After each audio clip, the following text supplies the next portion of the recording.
This idea of belief and trust.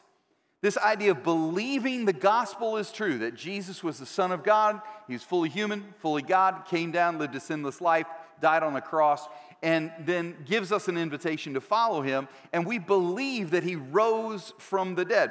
Romans 10:9 says this, if you declare with your mouth, Jesus is Lord, now that was in antithesis to Caesar is Lord. If you believe Jesus is Lord, you say that, and you believe in your heart that God raised him from the dead, you will be saved. And so in that verse is this idea of belief, but also this idea of putting your trust in or trusting Jesus. You say, well, what's the difference? Well, there's a great old illustration of this. Maybe you've heard it before. There's a guy named Blondin. He was a tightrope walker. And he strung a tightrope across Niagra Falls. And he went out on that tightrope and came back, and all the crowd just cheered. Wow, Blondin, you are amazing.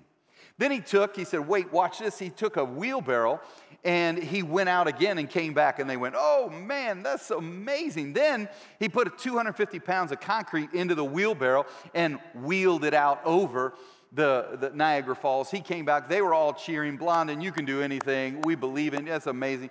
He said, how many of you believe that I could put a grown man in this wheelbarrow and wheel him out? And they were all like, of course you can. We believe in you, Blondin. And then he said, now, which of you would be that man?